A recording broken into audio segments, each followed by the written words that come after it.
We were wrong.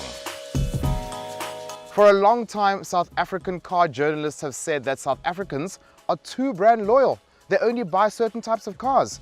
But in the last few years, with the introduction and reintroduction of certain brands, we've seen that with the right products, South Africans can change their consumer behavior. And that's exactly what's happened in our market. Today, I am in the Proton X50, but before we get into the model and the car, let's talk a little bit about the brand. So Proton is a Malaysian brand that is owned by the Chinese car maker Geely. Now, Geely is not a small fish. They own Volvo, they own Polestar, they own Lotus, and they also have a stake in Mercedes-Benz. So clearly, these guys aren't messing around.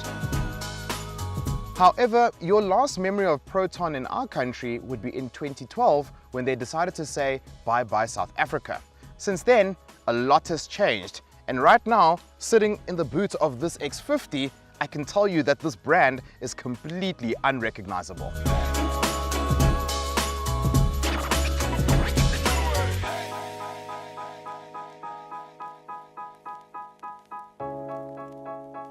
Look at what this car looks like from the inside. We've got a two-tone interior, a leather dashboard, very good stitching, metallic bits that look high quality and feel high quality. If I have to nitpick, yes, there's some harder plastics here, but it's interesting, you don't mind it as much because everything up here looks much better. Everything feels comfortable. The steering wheel feels good. I've got a digital instrument cluster. I've got an infotainment screen that gives me Apple CarPlay and Android Auto. I've got a slew of safety systems. So really, what is there to complain about? Really nothing. This is a very nice car on the inside. Very nice.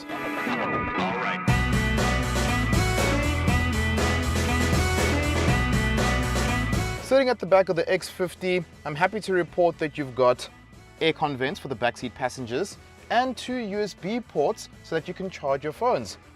Overall interior space is not bad. You'll struggle a bit when it comes to headroom, but your legroom is okay. These seats are best suited for 2 individuals sitting at the back, but you can easily squeeze in a small person or even a small adult for short trips. Overall, however, the quality remains the same and it's quite comfortable here.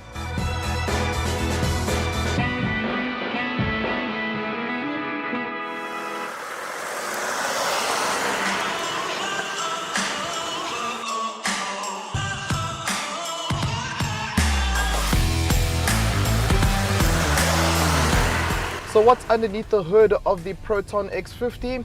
Well, all the derivatives are powered by a 1.5 litre turbocharged 3-cylinder engine. And to me, I think that it does give you enough power. You've got 110 kilowatts at the bottom range, and for the top of the range unit that we're currently in, the premium model, we've got 130 kilowatts and 255 Newton meters, which is very good power for a car of this size. It's actually old Polo GTI power, if that reference works for you. The engine is mated to a 7-speed dual clutch transmission, which works very well indeed. The one thing that I must mention about this vehicle is the throttle sensitivity. You literally touch the throttle and the car reacts, which is not bad for when you're driving on the road, but when you're parking, it does tend to be a bit jerky because that throttle is very sensitive. The car has a more firmer suspension setup, and you do really feel it when you cross over certain bumps.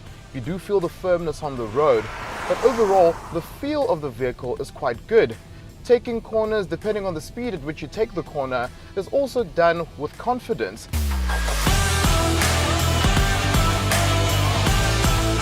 So, pricing. This is the top of the range premium model, and it tops off at 579,000 Rand, which isn't cheap. I have to take my pick within the range. I would go for a lower spec model as the range starts off at 449,000 Rand. Overall, however, this Proton X50 range is quite impressive.